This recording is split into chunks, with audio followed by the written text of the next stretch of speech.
Cue motivational music. Hello and welcome to the podcast. My name's Dean and I'm a designer on a quest to further understand the creative industry and learn as much as this noggin will hold. Join me as I share my discoveries and tap into the minds of some of the most well-respected creatives in the world. This is my creative therapy. Hello and welcome to episode 11. So before we get into things, I just wanted to say a massive thanks for the support over the last few weeks. The response has been nuts and the feedback, it's crazy. I'm super grateful to have these big names involved, and I just wanted to extend the invite out to other creatives who are fairly new in the industry. So if you guys want to come on the podcast, that would be awesome. Maybe students or, just those who want to learn more. I mean, that's why I'm here. So if anyone's interested, just drop me a message through my website, which is www.hattibcreative.com, or through mine or Creative Therapy's social channels. So I wanted to use this episode to talk about a question I often hear from creatives, designers in particular. And the question is, how can I make money as a designer without going down the traditional route of employment? And there's actually quite a few ways that you can do this, and many of these ways don't actually require you to submit any qualifications or showcase any portfolio work.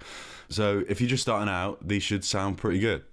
So the first and probably the most obvious method of making money as a designer is to go freelance. And I talk about freelancing in episode 4, so I don't really want to go into too much detail, but being a freelancer, you can either work directly with the company who are in need of your services, or through an agency who have contracted you to work on their behalf. And obviously working directly with the client is going to give you a bigger slice of the pie because there's no middleman. Apart from that, another avenue is to create and sell assets to places like Marketplace or Envato. So you create, say, website templates or social media graphic templates. You make an account, sell your work, and take 70% of the asking price. You can do this with stuff like fonts and themes and photos, and it has an audience as well of over 5 million people. So it's definitely a good platform to profit from. Bear in mind, there's a lot of creatives submitting work, so you definitely have to consider originality and, what might be trending. So, for instance, a while back, PSD mock-ups were everywhere, where you design, say, a logo in Illustrator.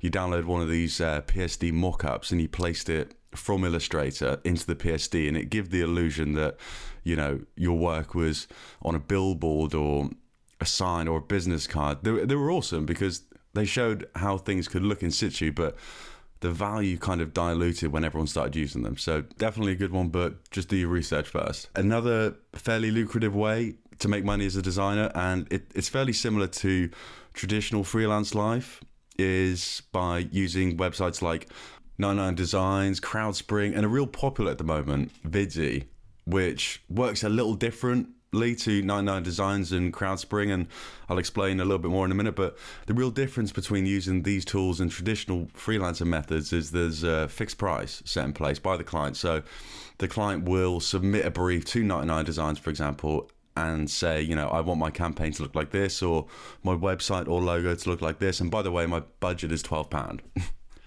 Well, maybe not that savage, but when that happens, hundreds and thousands of designers submit their idea for free in the hope to get a response from the client. So just a heads up, it can get quite soul destroying, but it is a decent way to build your portfolio.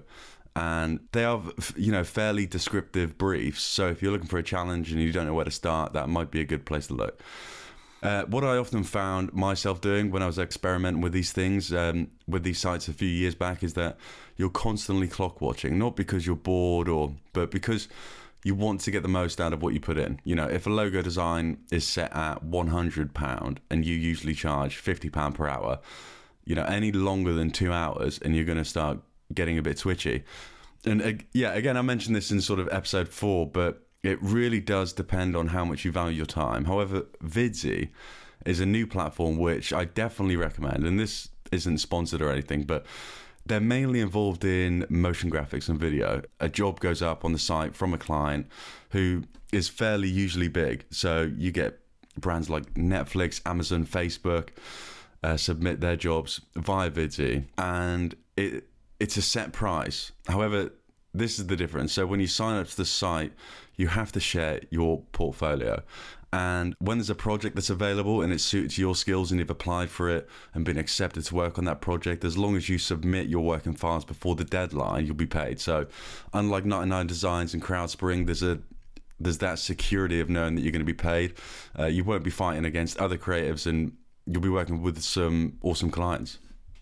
Another option is to sell what you know. You can do that by setting up a YouTube channel, making money from advertising, or making a blog of maybe useful tips and tricks, and then selling advertising space on the side of the website. And you could even give away stuff like wallpapers or templates to drive traffic to the site, which obviously in return makes it a sweeter deal for advertisers.